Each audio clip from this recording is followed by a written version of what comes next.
जी राजीव जी, जी। आज की सबसे बड़ी घटना यही है जो 16 अप्रैल को के अरविंद केजरीवाल से सीबीआई पूछताछ करेगी। ये आज की बड़ी घटना है और इसकी पृष्ठभूमि जो आप एक बता रहे हैं कि जो विपक्षी दलों के बीच एकता की जो कोशिश हो रही, लेकिन जो राजनीति दिखती है हमेशा वो वही नहीं होती। सीबीआई उनकी जांच करेगी, उनसे पूछताछ करेगी, ये तो दिख रहा है। लेकिन इसके पीछे की जो घटनाएं हैं, हम ये जान रहे हैं कि दिल्ली में जब से बीजेपी चुनाव हारी है, स्थानीय एमसीडी वाली चुनाव, उसके बाद आम आदमी पार्टी आज राष्ट्रीय पार्टी का दर्जा भी हासिल कर चुकी है। और आम आदमी पार्टी जो एक तेवर दिखा रही है कि वो चुनौती देगी या विपक्षी एकता में योगदान करेगी, तो इसको लेकर के एक पहल के रूप में, लेकिन मैं ये मानता हूं कि दिल्ली का को जो राज्य का जो दर्जा है, ये बीजेपी लगातार खटक रहा है, उसका भी इससे संबंध है। अभी देखिए बिजली सब्सिडी को लेकर के उपराज्यपाल ने मंजूरी दे दी, जो कि जी। खत्म हो रही थी। दिल्ली सरकार की वो बड़ी पहल थी।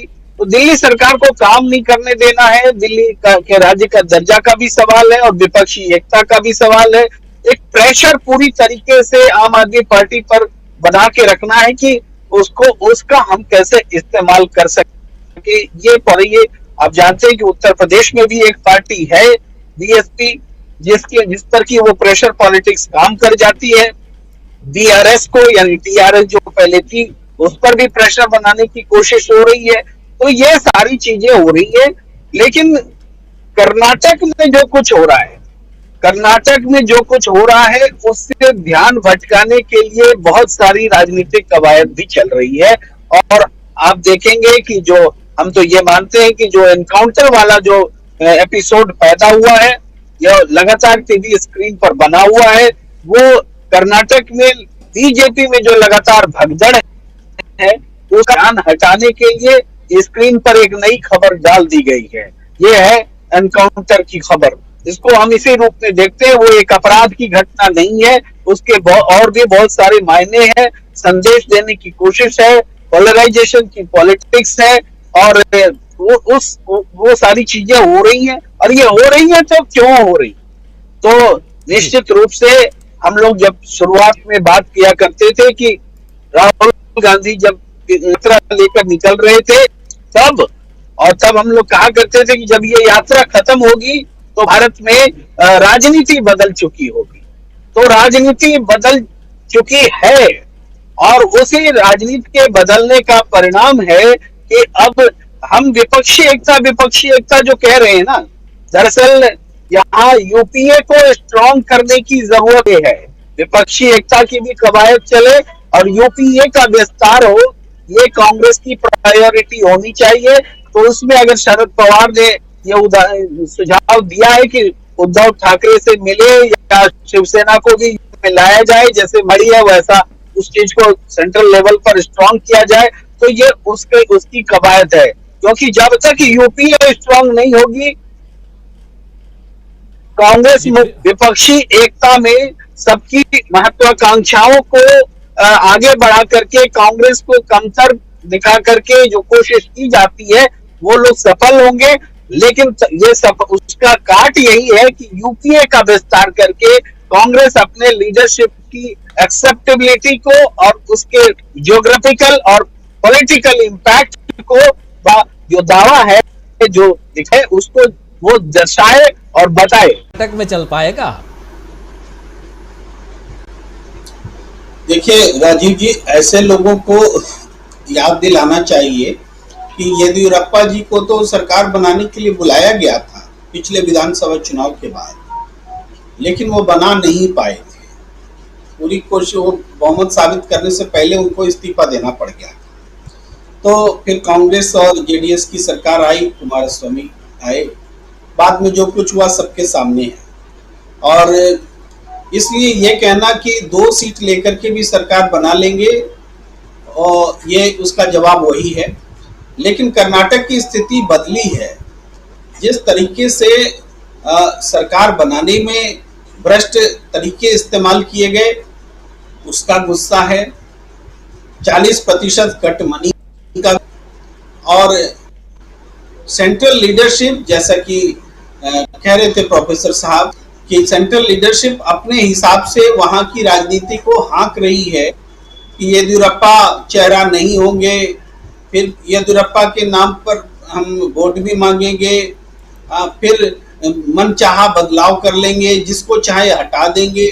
यानी कर्नाटक की कर्नाटक में ही नहीं चल रही है, तो इसके उलट कांग्रेस नीति लेकर आई है।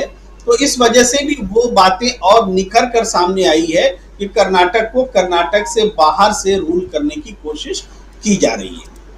इसके अलावा जो नफरत की पॉलिटिक्स बीते दिनों की गई, उसका भी बहुत सीमित प्रभाव जो है, सीमित तरीके से ध्रुवीकरण का असर देखने को मिला।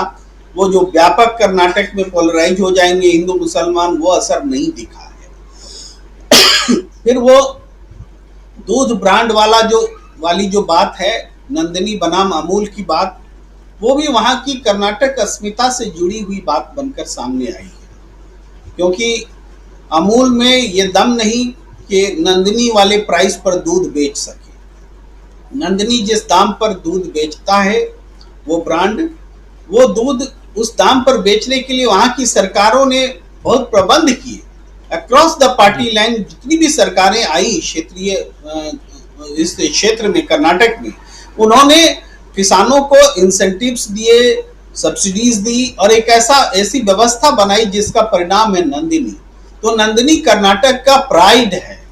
अब इस प्राइड को जिस तरीके से अमित शाह जी ने आकर के कहा कि अमूल और मिल करके पूरे देश में, पूरे प्रदेश में अमूल और नंदिनी काम करेंगे, तो उसका असर जो है किसानों ने अपने कर्नाटक प्राइड से जोड़ा है, इसका भी नुकसान दिख रहा है। तो जो लोगों को जो भी आकलन हो अलग अलग लोगों का, लेकिन हम ये मानते हैं कि कर्नाटक में बीजेपी को 50 का आंकड़ा पार करना मुश्किल हो जाएगा। क्योंकि जो कोस्टल एरियाज में बीजेपी बहुत स्ट्रांग हुआ करती थी, वहां भी बीजेपी की स्ट्रेंथ आधी होने जा रही है। इसके अलावा जो शहरी इलाकों में उनको बहुत उम्मीद रही है, बेंगलुरु वाले क्षेत्र में, वहां पर भी वो परफॉर्मेंस नहीं मिलने जा रहा है। तो फिर जेडीएस का जो इलाका है, तो वो जेडीएस अपनी पकड़ बनाए हुए है, कम बेसी हो सकता है, लेकिन कांस्टेंट फिगर जो जेडीएस है कर्नाटक में लगातार बनी हुई है, देती रही है। तो ऐसी स्थिति में कांग्रेस ने अपनी संख्या को जब बहुत ज्यादा बहुमत के पार लाने का सर्वेस भी कह रहे हैं, जब वो उस स्थिति में दिख रही है, तो कर्नाटक का संदेश साफ है। और जो लोग ये कहते हैं कि राहुल गांधी वहां होंगे कि नहीं होंगे, जाना चाहिए कि नहीं जाना चाहिए, राहुल गांधी के गए बगैर भी वहां पर आप देख रहे हैं, गए कैसे नहीं, भारत जोड़ो यात्रा के माध्यम से तो गए, लेकिन चुनाव प्रचार में अभी उतरे बगैर ही कर्नाटक की फिजा बोलने लगी है, वहां की सत्ता में बदलाव चाहने लगी है। तो राहुल गांधी वहां जाएंगे तो बस एक ही बात का ख्याल रखना है, और मेरे ख्याल से कांग्रेस के रणनीतिकार इस बात को जरूर सोचेंगे कि जिस तरीके से बीजेपी दिल्ली से आकर के वहां डिक्टेट करने वाली सियासत को बढ़ावा दे रही, कांग्रेस वैसा करती न दिखे, राहुल वैसा करते न दिखे। नेशनल पॉलिटिक्स को अलग रखते हुए जो क्षेत्रीय जरूरतें हैं, जो भ्रष्टाचार का मुद्दा है, जो किसानों का मुद्दा है, जो जीवन स्तर को सुधारने में स्थानीय सरकार की नाकामी का मसला है, उसको लेकर के अगर राहुल गांधी बोलते हैं तो वो ज्यादा असर करेगा। हिंदी में बोलते हैं तो एक और भाषा मिल जाएगी कर्नाटक को जिसमें ये बात एड्रेस हो रही होगी। लेकिन बीजेपी चाहती है कि राहुल गांधी वहां नेशनल इश्यूज पर बोले, ताकि वो फिर उसी लेवल पर आकर के अपनी कमियों की पर्दादारी करें। तो अगर कांग्रेस ने इस बात को समझ लिया तो ये जो मार्जिन है, ये जो फिजा है, इतनी स्ट्रांग हो जाएगी और मार्जिन इतना बढ़ जाएगा कि वो 50 का फिगर जो मैं दे रहा हूं वो भी बीजेपी के लिए हासिल करना मुश्किल हो जाएगा।